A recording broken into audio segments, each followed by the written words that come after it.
The rent was wrong for Hong Kong. I knew it when I saw the listing. A one-bedroom in an old walk-up in Kowloon for less than half of what I paid in Sham Shui Po. The photo showed a corridor so long it seemed to bend. Fluorescent bars ran the length like vertebrae. The caption said, "Quiet building. Elevator stops at 11 p.m. No pets." I took it without asking why. My name is Chun Ming. I am 32 years old, an accountant who prefers clean ledgers and predictable days.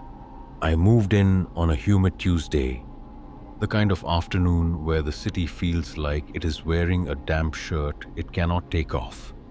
Bamboo scaffolds clung to neighboring blocks. A minibus coughed at the light. Somewhere below, a Chachan Teng banged plates and screamed orders in a chorus that used to be comforting. I balanced 2 boxes on my hip and pressed the elevator button with my free hand. The elevator door slid open with a sigh that sounded tired. A paper notice hung crooked under the buttons. Elevator service to level 8 is suspended after 11 p.m. Use stairs. Someone had added, in a precise ballpoint hand. Don't. Then scratched it out. The building smelled like old bleach and soy oil and incense ash. The kind of smell you only get in places that have hosted a lot of lives and lost a few along the way. Mailboxes lined the lobby wall, their tiny brass mouths taped, dented, or missing.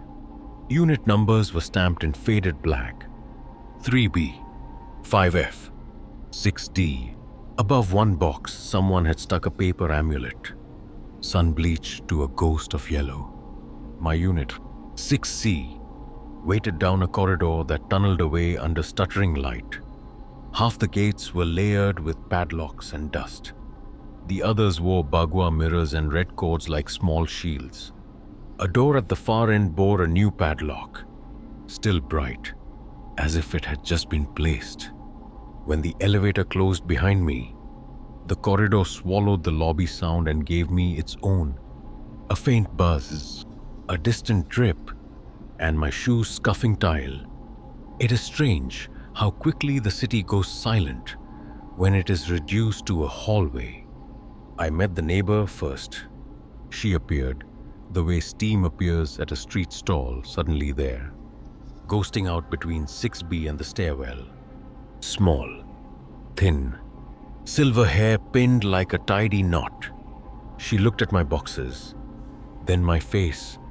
"You are the new boy," she said in Cantonese, clipped and warm at the same time. 6C. "Yes," I said. "Chan Ming." She nodded at my name, like it was a string she had plucked before. "I'm Auntie May." She lifted her chin toward the ceiling. "You don't go to level 8 at night." Her tone made me want to smile, because all my life I have been told not to go to places at night. The seawall, the cemetery road, the rooftop. It is a Hong Kong reflex, like checking the octopus balance, I said. Gently, because the elevator stops, because the corridor calls. She said it the way you say, "Please do not put your hand in the fan." If you hear your name in the stairwell, you go downstairs, not up. People forget this. Someone shouts for help. She looked at me for a breath, then at my boxes, concluding, I was not the kind of man who believed things before he had to. It will use courtesy first. A faint, almost amused smile. It will use your name. We stood for a second in the humming light. Somewhere above us, a door banged, then rolled shut like a metal tongue. "Welcome," she added, and retreated to 6B. The gate whispering closed as if careful not to wake something sleeping. I wanted to laugh at myself for the relief I felt. Old buildings come with old warnings. I had my own logic. Sound does strange things in long spaces. Wave guides, reflections. your brain guessing at what the echo is saying. The corridor would call because the corridor was a bad instrument. That was all. Inside 6C, the apartment was better than the photos. A real window, not a light well. A narrow kitchen with more counter than I expected. The landlord had left a kettle that whistled like something from a movie. Its chrome belly dented and honest. I put my boxes down, breathed, and watched the slow dance of dust in the light. Cheap rent because of a tired building and a broken elevator schedule. That was my ledger. On my first night, I set rules for myself. Bed before 12. No midnight snacks.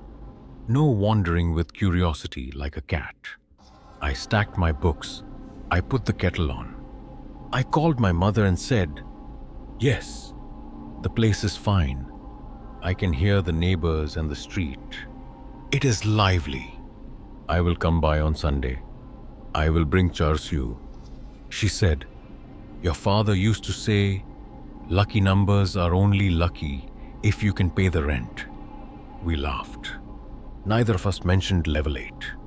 I slept with the fan on low and the window cracked to invite a river of city air. Dreams had a mechanical texture. The elevator's rope humming, door sliding open and shut. When I woke, the room was ink dark, and the fan blades became 3 slow moons on the ceiling. The clock on the microwave glowed 2:14 a.m. I do not know what woke me. Maybe the way silence changes a room. The negative pressure of something listening. Then I heard it.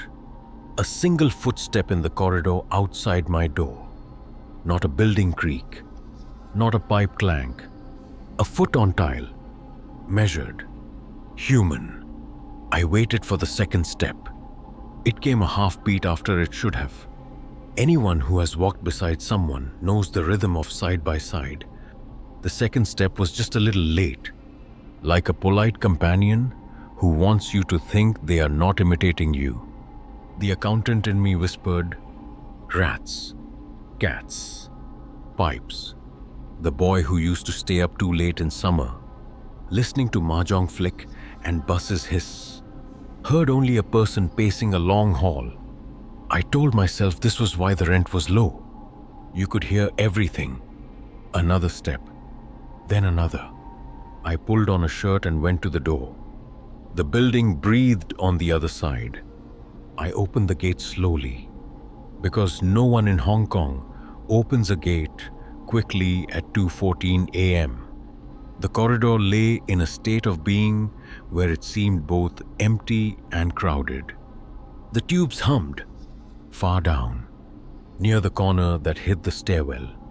A rectangle of deeper dark suggested a door that was open a fraction. "Hello," I said. In Cantonese first, then English, then just with my face. Nothing answered, but the hall offered me my own voice back, trimmed, as if edited for taste. I stepped out. The tiles took my weight with a sound like paper folded slowly. If you want to know whether you are alone, do this. Walk and listen to the way your body makes a pattern. The pattern is yours. Add a second pattern and your skull will ring with it. My steps clicked. A half beat later, a soft second joined.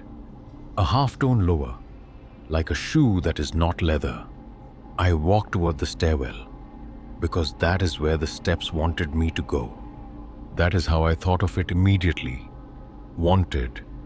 The light above 6B flickered. Behind her gate, Auntie May's flat was silent in the hard way.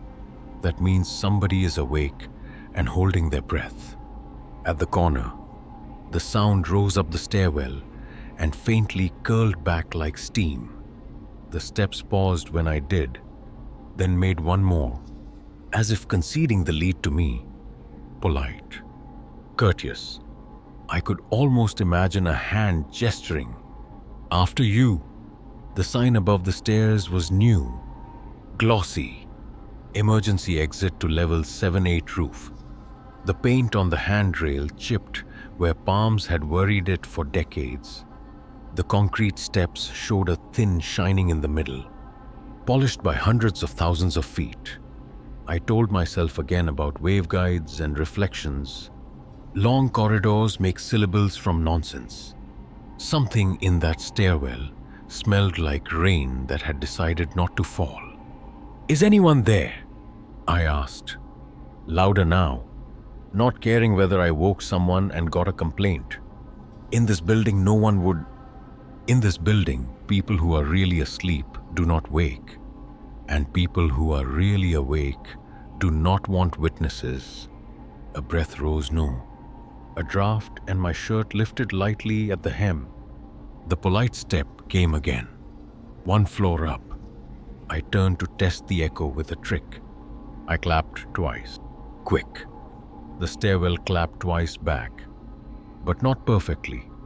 The second echo lingered just a fraction too long, then slipped away as if embarrassed it had overstayed.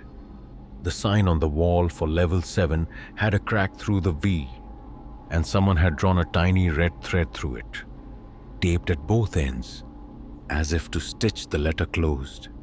Next to it, chalk lines. I first mistook for kids' marks resolved into characters when my eyes adjusted. Old brush script, fatter at the start and dying thin at the tail. A message, but age and rain had licked it to a smear. Only one character survived whole, centered and deliberate. Fan return. It settled strangely in the chest, when the word on the wall is the word your thoughts were already reaching for. I am a sensible man, the kind who can do a spreadsheet that sings. I was not going up to satisfy a superstition. I was going up because there is no accounting entry, for fear you do not inspect. I began to climb. The concrete gave back a dry little bark with each footfall. The half-beat companion followed, softer, as promised. Level 8's landing was darker. The fluorescent bar buzzed but did not commit to light. It stuttered in a way that made everything seem to move when it did not. The metal fire door stood open a hand's width, a rubber wedge holding it the way a mouth holds a secret. Beyond the gap lay the corridor, pale and long. A red emergency bulb glowed about 10 meters in, bathing the hall in a dull cherry that made the dust look like it wanted to be ash. Some careful, precise someone had written 3 characters on the cinder block beside the door, small and neat. The ink matter and old, "Wu hao hui to, do not turn back," not do not turn around, do not return your head. The kind of phrasing an auntie would use when a child insists on checking whether a scolding stops at one sentence. I thought of Auntie May's tiny, amused smile. I put my hand on the door and the wedge trembled, just a little, as if the corridor breathed out to greet me.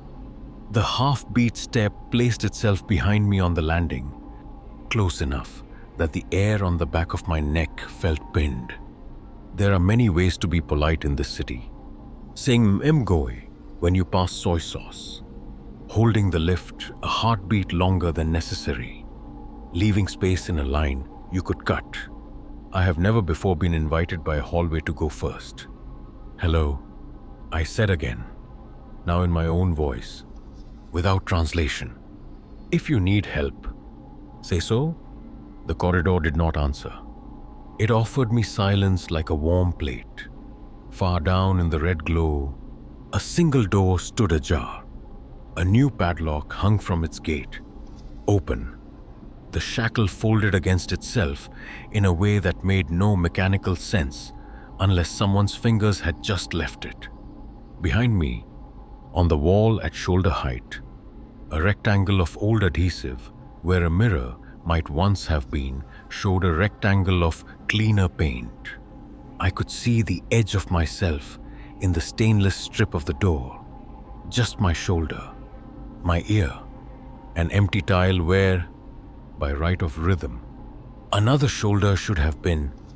The fan in my apartment was still turning 3 moons on the ceiling. I thought of my kettle, its dent, its honest whistle. I thought of all the numbers I balance and how none of them prepare you for a rule you cannot write down. The half-beat footstep took one more, just enough to say after you, Ming, and the corridor, with perfect courtesy, called my name. I froze when it spoke. Not loud, not whisper, just the way a hallway makes a syllable when it has too much space to swallow. My name, Ming. I had not told anyone here except Auntie May, and she had said it earlier in that clipped, practical way old Hong Kong women do, when names are used like tools. But this was different. The hall shaped my name like it had been rehearsing. I am not the kind of man who bolts when someone calls me, but I also am not the kind of man who walks towards something that should not have a voice. So I stood there, my hand still on the edge of the fire door, the wedge trembling faintly against the concrete floor, and I listened to my heart make a sound so big it swallowed the buzz of the fluorescent. 2 choices, that is what my brain said. In accountant language, either someone is inside that corridor, playing with me, a prank, a squatter, a neighbor with bad timing. No one is inside that corridor, which is worse. The red bulb flickered and gave the impression that the walls themselves leaned in to watch. I backed a half step, not far enough to retreat down the stairs, but enough to put the stairwell behind me in my peripheral vision. That was when I noticed something small. The air from the stairwell was warmer than the air seeping through the gap into level 8. The hall breathed cool, like the way a temple breathes when incense smoke coils in an empty chamber. I whispered to myself, it is colder because of airflow. That's all. And then another step. Not mine, not echo, that polite half-beat. Again, but this time it came from behind the fire door, not the landing, as if whoever or whatever had been standing just outside the door with me a moment ago had slipped inside ahead of me. The rules had changed without asking my permission. I pulled the door wider. Metal hinges groaned, soft but unhappy, and the wedge scraped out of place. The hall yawned open, long and pale, the cherry glow pulsing faintly as the bulb's filament gasped. Tiles stretched away in perfect alignment, except the lines didn't vanish straight. My eyes told me they converged toward a point that didn't feel like it was inside the building, almost as if the corridor's end didn't belong to the 12th floor at all, but to something hungrier, waiting beyond. I took a cautious step inside. The fire door whispered back on its hinge, as if eager to close behind me. I told myself, one step, just to prove there's nothing here. My shoes kissed the tile. A sound answered, perfectly timed another step, half a beat behind. Courteous, faithful. I turned, fast. The corridor stretched back to the stairwell, empty. My own shadow lay smeared under the weak red bulb. But it wasn't just mine. There was another, faint, thin, like a charcoal draft someone had half erased. A shadow that did not belong to a body. It lagged behind mine, bending just out of sync, its head tilting when mine stayed still. I wanted to say something scientific, something that would fold this into the column marked explainable. But the numbers did not balance. The ledger refused. Somewhere further down, the door with the hanging padlock shifted, slowly, as if nudged from the inside. The corridor waited, polite as always, and breathed my name once more. Mingwei. This time, it did not sound like an invitation. It sounded like a reminder. The padlock clicked against the gate again. Not loud, just a little sway, like something inside the flat had nudged the door and let it fall back to stillness. I told myself, wind, air pressure. This whole building breathes wrong. But the math of the situation kept failing. The fire door was open. The stairwell behind me was still, and nothing in the corridor should have been moving. I took another step forward, and again, the answer came a second footfall. A half beat later, so close behind it could have been brushing my heel. I spun, fast, hoping to catch it. Empty. The red bulb's glow trembled on pale tiles. But the shadow that wasn't mine was still there. Thinner now, like it had been stretched across paper and smudged by a careless hand. Its head leaned just slightly closer to me. Auntie May's words crawled into my head. It will use courtesy first. I should have gone back, closed the door, run down 6 flights, pretended none of this existed. But there's a trap people like me fall into. We think knowing a danger by name makes it manageable. The corridor had called me, yes, but I was still a man of numbers, a man of logic. Surely I could pin this to something ordinary if I just looked long enough. So I kept walking. The walls seemed to narrow, not by structure, but by atmosphere, like the air itself was drawing tighter with each step.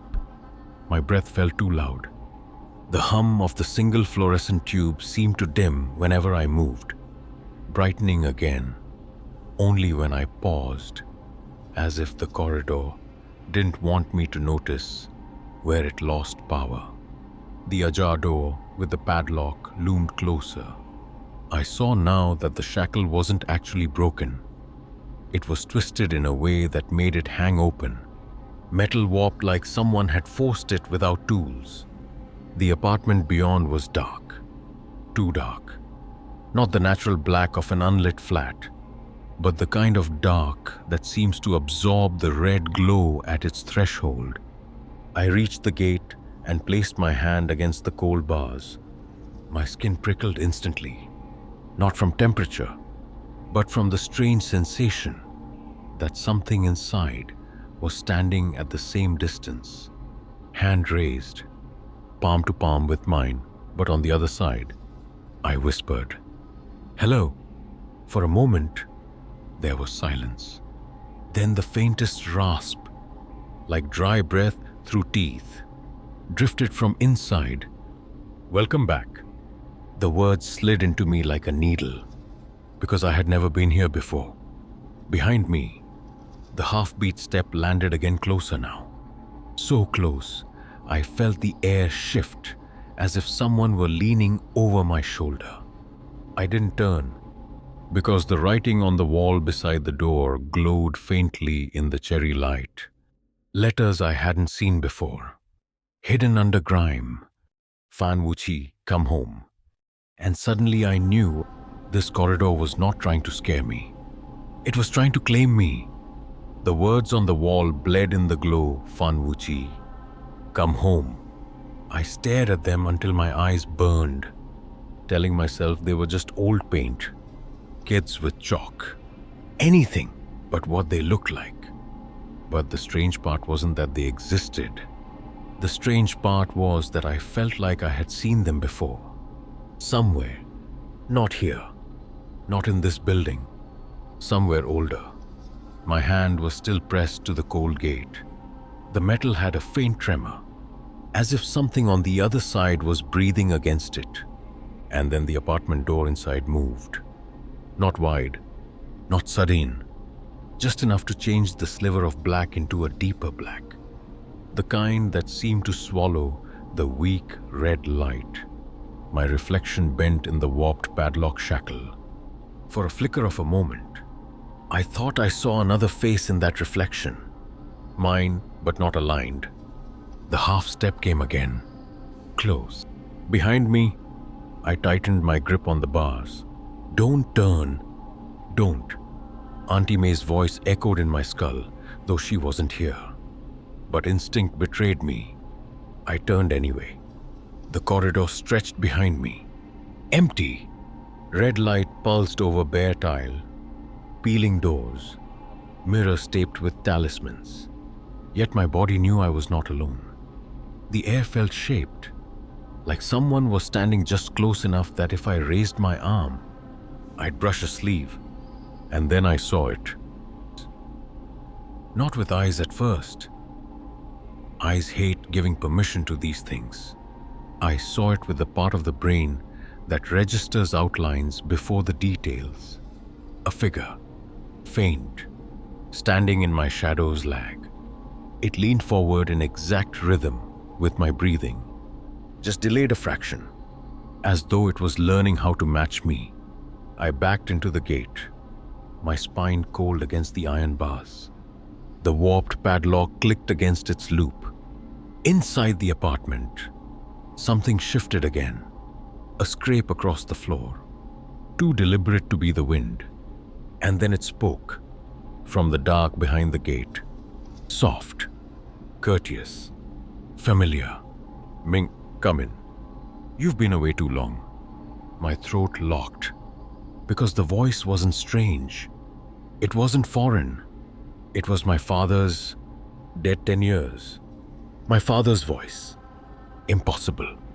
The last time I heard it, I was 22, standing in the oncology ward, while the machines around his bed flattened into a single, unbroken tone.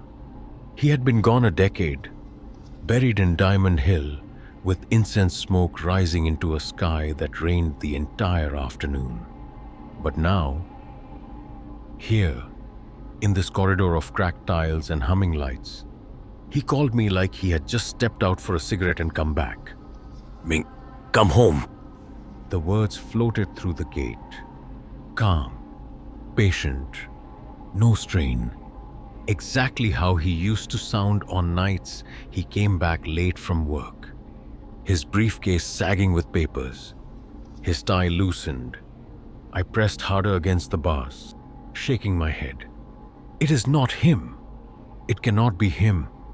But the ledger of my mind began to unbalance, because some part of me, the part that still remembered the smell of his shirt after long days, the way he tapped chopsticks twice against the bowl before eating, recognized him. The voice was too exact, too lived in to be an imitation. My knees felt weak. The corridor hummed louder, like it was waiting for me to make a decision. Then the figure in my shadow moved. It tilted its head, slower than I did, like it had not yet perfected the rhythm. Its outline sharpened for a breath, and I thought I saw shoulders, a jawline that echoed my own. I whispered, "Who are you?" The voice from the darkness answered, "Family." 2 syllables. That was all. Yet they folded around me like a net, tugging me forward. The padlock clicked again, metal twisting faintly, as though it wanted to fall away altogether. I should have run. I should have listened to Auntie May. But when a dead parent calls you by name, the rules of superstition and logic collapse. There is only gravity. I reached for the lock, and just before my fingers touched it, the half-step landed again right at my back, close enough that I felt warm air against my neck. A second voice whispered, almost overlapping the first. This one wasn't my father's. It was something else. Don't. 2 voices, one in front of me, warm, patient, wearing my father's skin, one at my back, sharp, urgent. A single syllable that cut like glass. Don't. For the first time, I realized the danger wasn't just in the corridor, it was in the choice it forced. I froze, hand hovering over the warped padlock. My breath fogged faintly. Though the air should not have been cold, the gate vibrated under my palm, as though someone inside pressed equally hard from the other side.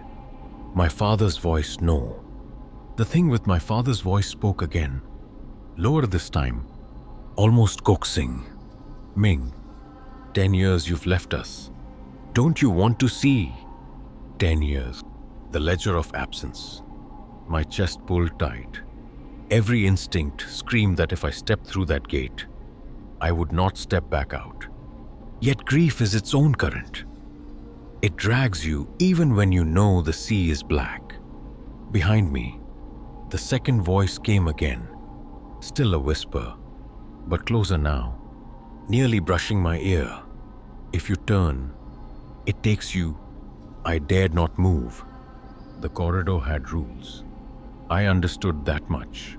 Rules written in chalk, in whispered warnings, in the polite half-step that mirrored mine. It wanted me to look, to pivot, to give it acknowledgement, so I stared forward instead. The ajar door in the darkness opened wider, inch by inch, without a sound, and in that widening black, I saw shapes that should not have been visible. Chairs, a table, the frame of a bed. But all wrong, as if drawn in negative, lit not by the bulb, but by the absence of light itself. And there by the table I thought I saw him, my father, sitting the way he used to after dinner, arm resting on the chair, a newspaper folded in half, except his head was slightly wrong, tilted too far, neck stretched like a hinge not meant to bend. He raised a hand, palm toward me, the same gesture he used when I was a boy, sneaking dumplings before dinner. A half smile tugged at his mouth. Come home, Ming. I gripped the bars tighter, nails biting into my skin. My whole body screamed to obey. And then knock, sharp, sudden, from behind me. 3 deliberate knocks on the tile, echoing up the stairwell. The voice at my back hissed. Downstairs? Now. The 3 knocks echoed, rolling down the stairwell like marbles in a chute. I flinched so hard the bars rattled.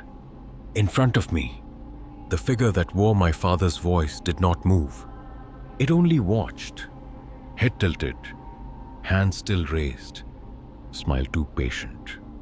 Behind me, the unseen presence pressed closer, its words sharp against my ear, as though the breath carried splinters. Downstairs. Now. The corridor trembled between the 2 commands, like a scale waiting for weight. I whispered, my voice breaking. Who are you? The figure inside the flat answered instantly. Your blood. The one at my back hissed, almost overlapping. Not your. The logic tore me apart. One spoke with familiarity, pulling on memory. The other spoke with urgency, pulling on instinct. I thought of Auntie May. Her clipped warning. It will use courtesy first. If you hear your name in the stairwell, you go downstairs, not up. The ledger balanced itself, harsh and sudden. I realized which side belonged to the building and which side did not. I tore my hand from the gate. The warped padlock scraped metal as though angry I'd let go. From inside, the figure surged forward just 1 step, but enough to bend the shadow wrong, its limbs elongating too far in the dark. Mingy. It roared, louder than before, shaking dust from the ceiling. I spun not toward it, but toward the stairwell. The moment I turned, the air behind me convulsed. The rules I had broken tried to snap shut. My legs stumbled as if the tiles themselves tilted. The red bulb above popped with a scream of glass. And for 1 terrible second, the corridor was plunged into pure dark. In that dark, I felt both voices, one tugging from in front, one shoving from behind. My body was no longer mine. It was caught between 2 deaths being collected. And then, faint but steady, another sound cut through. The creak of a door opening. From below, From the 6th floor, Auntie May's voice, thin but sharp, slicing through the dark. Ming, don't look back. Run. Auntie May's voice snapped the spell. The corridor pulled. The stairwell pushed. But her words carved me a path. Don't look back. Run. I bolted. My shoes slammed concrete. Every step echoing too loud, too exposed. The stairwell spiraled down into shadow. Each landing, another chance for the building to catch me. My pulse outran the rhythm of my feet. But behind me, the half-beat step kept time. Not chasing, mirroring. Each time, I descended. It descended. A fraction late, polite as always. The red glow from level 8 faded above, but I swore I could still see the ajar door widening, stretching, as if the corridor itself leaned down the stairwell after me. Ming, the voice followed, no longer calm, but strained, like fabric tearing. I forced my eyes forward. 6th floor. My landing. My door. Auntie May stood there, gate wide, frame small against the darkness of her flat. Her silver hair caught the faint glow from a shrine lamp inside. She was holding a single joss stick, lit, its smoke rising straight despite the stale air. Inside, she commanded, not a plea, an order. I stumbled toward her, lungs burning. As I passed her threshold, she slammed the gate shut with a strength that did not belong to her thin arms. The lock snapped home. The stairwell roared, not with footsteps, not with voices roared, like the whole building exhaled in fury. The air pressed against the bars, hot and cold at once. For a heartbeat, I thought the steel would bend and the thing behind me would simply pour through. But Auntie May thrust the joss stick through the gate, the ember bright, and hissed a chant I did not recognize. The pressure broke. The stairwell fell silent. Only my breath remained, ragged in my throat. I collapsed onto her tiled floor. The faint smell of sandalwood filled my chest, and for the first time since 2:14 a.m., the world felt real again. Auntie May knelt beside me. Her face was calm, but her eyes were sharp as knives. You opened the door, she said. Not a question, a verdict. I tried to protest, but my mouth formed nothing. She leaned closer. Her whisper was colder than the corridor itself. Once it calls you by name, it doesn't stop. Her words pinned me harder than the corridor's pull ever had. Once it calls you by name, it doesn't stop. I swallowed, throat raw. What is it? Auntie May didn't answer right away. She rose with slow grace, set the joss stick into the small porcelain urn on her altar, and let the smoke coil upward. A red glow from the shrine painted her face in restless shadow. It isn't the 8th floor, she said finally. Not anymore. Her tone was steady, but her eyes never left the altar. I forced myself upright. My legs shook, as if the half-beat footsteps had left splinters in my muscles. What do you mean? She looked at me then, sharp, like a teacher deciding if a student deserved the real lesson. The corridor is older than the building. Older than Kowloon, older than these walls. When they built this block in the 60s, they carved through something that was already here. Her words landed like stones. My rational mind wanted to laugh a corridor older than the building, but something in me remembered the way the tiles hadn't lined up right. The way the hallway's vanishing point felt like it bent into a place that didn't exist. She went on. Level 8 was never rented, never meant to be lived in. But people went, because people are curious. They heard footsteps when they were alone. They heard their own names. Her voice dipped lower. Some answered, some opened doors. They did not come back down. Not really. I shivered, recalling the shadow that wasn't mine, lagging a half-beat behind. Then what happens to them? Her face softened, almost pitying. They stay. The corridor keeps them. It wears their voices, their memories, until it finds another. I remembered the warped padlock, the ajar door, the voice that had worn my father's warmth like a mask. My chest tightened. But how could it know his voice? Auntie May sighed, closing her eyes briefly. Because grief leaves a door half open. It listens. It learns what you long for most. And then it gives it back to you, polite as an old friend. Polite. That word again. The same one she'd used before. The same rhythm the footsteps kept, just a fraction behind mine. I pressed my palms into my eyes, wishing I could rub the sound away. But even in the safety of her flat, I could still hear it. Half a step, half a breath, waiting. Auntie May must have read it in my face. She touched my shoulder, grip surprisingly firm. "You ran tonight," she said. "Good. But it will call again. And next time, it will not be so patient." I didn't sleep the rest of that night. Even inside Auntie May's flat, with the faint glow of her shrine and the bitter smoke of incense, holding the air steady, I heard it.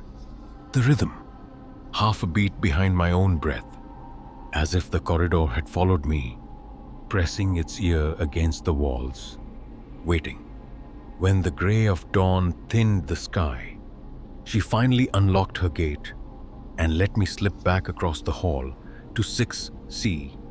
She said nothing, just watched me go with those sharp eyes, as if measuring whether I'd survive another night.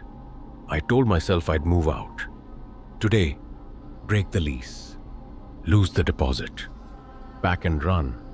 Hong Kong was full of old buildings, but this one was a mouth with too many teeth. But moving takes time. Calls, boxes, and by afternoon, with the sun baking the city and neighbors shouting over radios and mahjong tiles, it almost felt absurd to be afraid. The building looked ordinary again, its paint chipped, its tiles grimy, but nothing more. I even convinced myself Auntie May had exaggerated. Old people keep old ghosts. Maybe I had been too tired, too suggestible. By evening, I had almost believed it, until the clock struck 2:14 a.m. This time, I woke not to silence, but to a sound already in motion. Footsteps. Not one, not two, many. They climbed the stairwell in a perfect rhythm, rising toward me floor by floor. Polite, patient, an entire procession of shadows keeping time.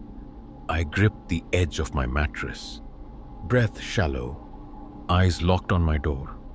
The sound reached the landing of 6, stopped, silence, then 3 knocks, sharp, precise, on my own gate.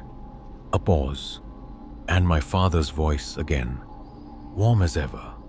"Ming, open. Come home." The ledger broke inside me. Logic on one side, grief on the other.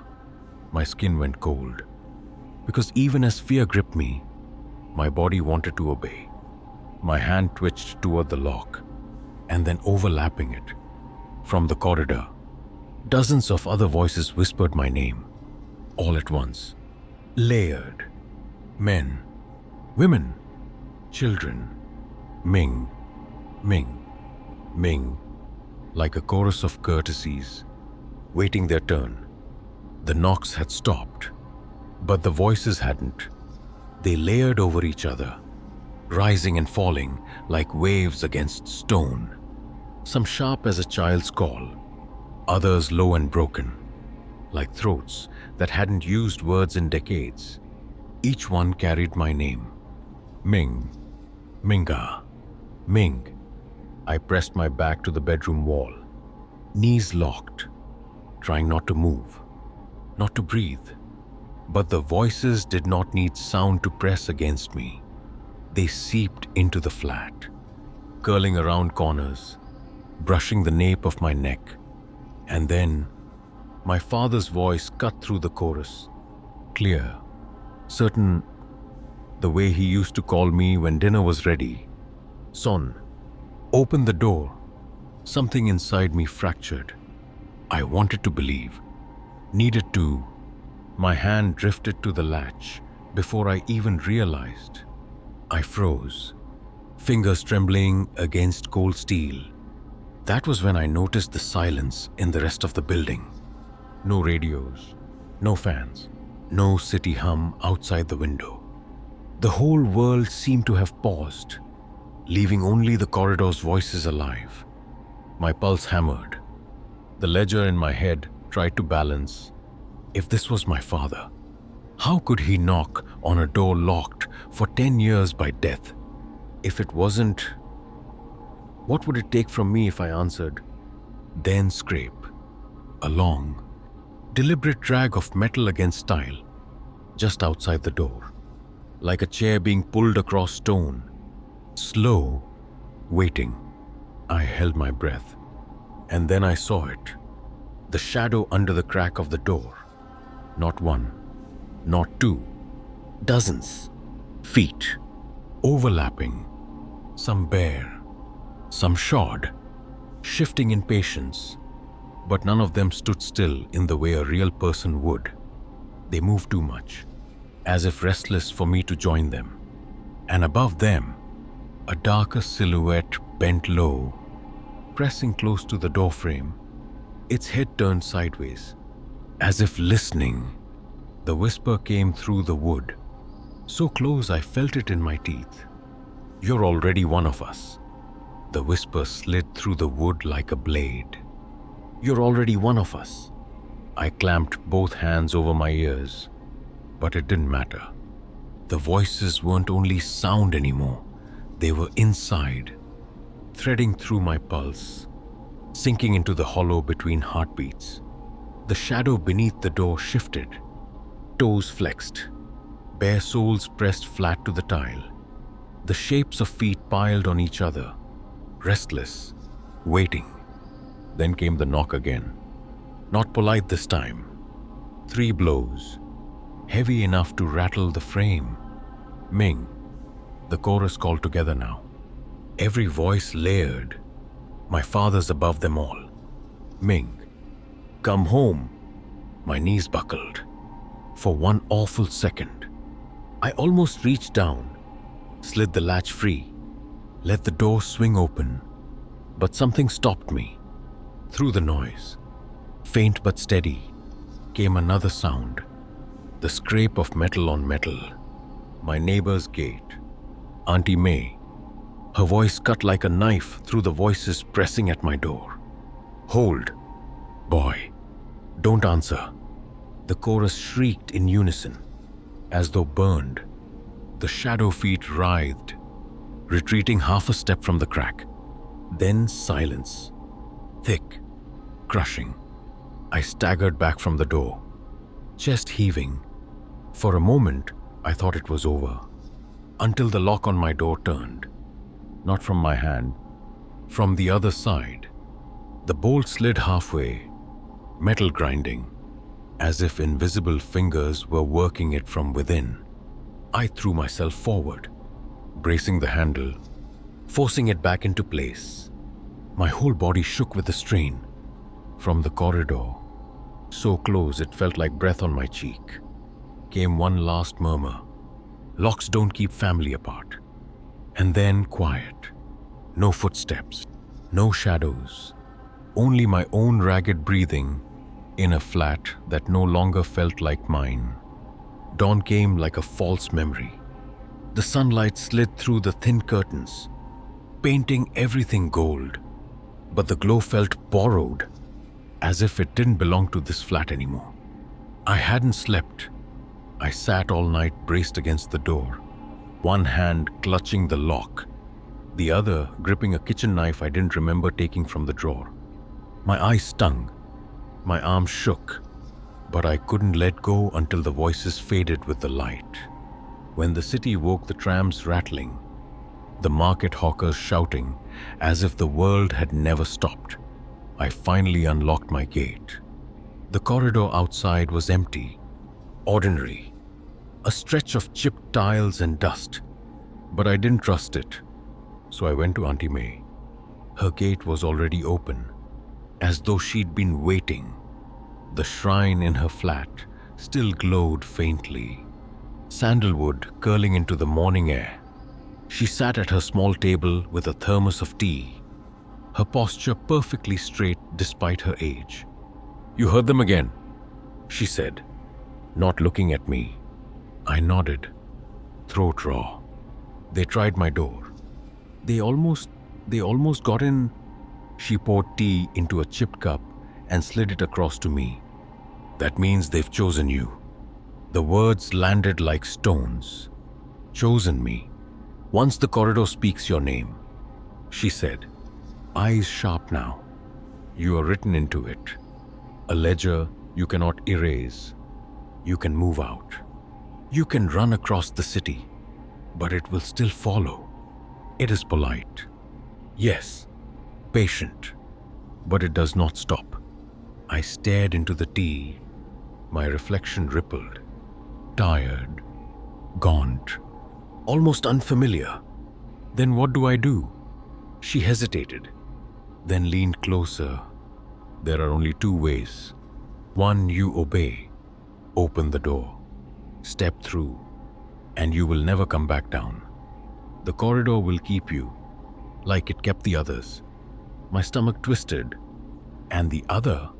Her eyes glinted. "A rare, dangerous kind of steel. You pass it on." The air left my lungs.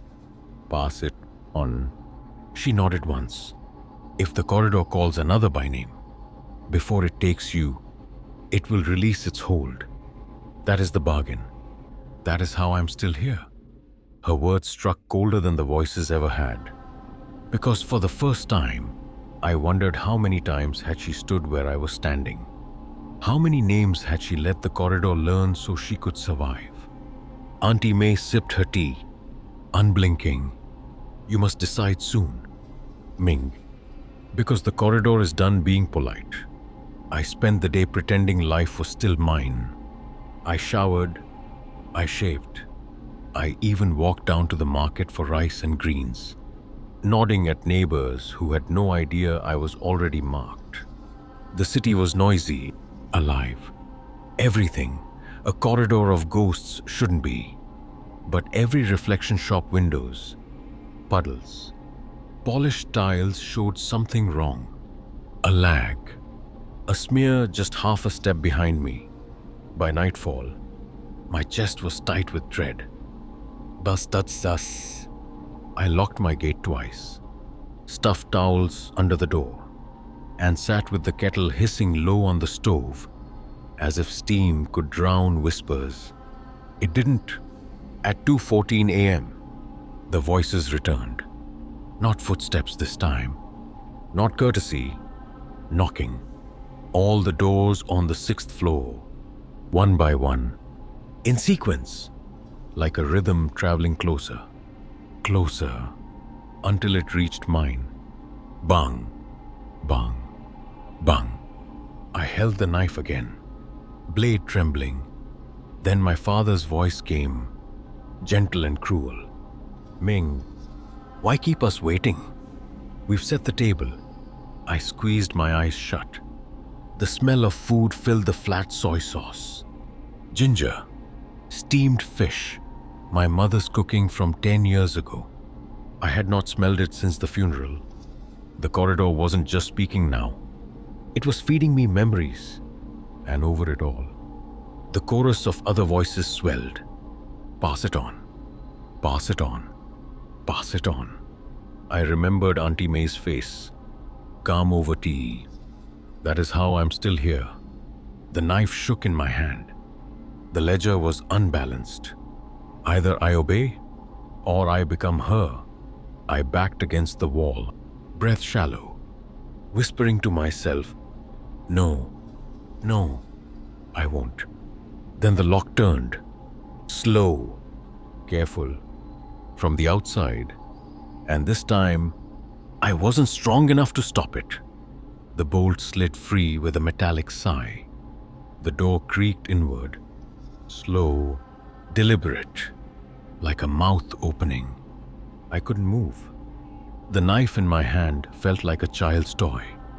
Beyond the threshold stretched not the dim corridor I knew, but a hall longer, deeper, red-lit, its walls breathing like lungs. Shadows lined either side, dozens, maybe hundreds waiting in silence. At their head, my father's face, kind and patient, wearing the same tired smile from a decade ago. "Son, dinner is ready." My knees buckled. The smell of soy and ginger was overwhelming now, curling through the flat as though the air itself had been seasoned. Behind me, the kettle screamed on the stove. Steam filled the room, curling into shapes I swore were hands clawing the ceiling. And then another sound, the faint squeak of a gate across the hall. Auntie May's. Her voice drifted out, low but sharp. "Choose. Ming, them, or another." I turned. Her silhouette stood at her own threshold, thin and small against the glow of her shrine. Her eyes caught mine, steady as stone. I understood. Pass it on. If I whispered a name, if I let the corridor learn someone else, the weight would leave me. I could be free, like her. The shadows in the red hall waited. My father's smile widened, impossibly gentle. "We're patient, son, but patience runs out." The kettle shrieked. The voices swelled. My throat locked, and I realized, with a clarity sharper than the blade in my hand, this building was not haunted. It was hungry, and every survivor was just someone who had fed it first. I opened my mouth, but the name that came out was my own, Ming. The corridor roared. The shadows surged. The door swung wide, and the world tilted red. The last thing I saw was Auntie May, watching, expression unreadable, as though she'd always known the ledger would balance this way. Then the hall swallowed me whole.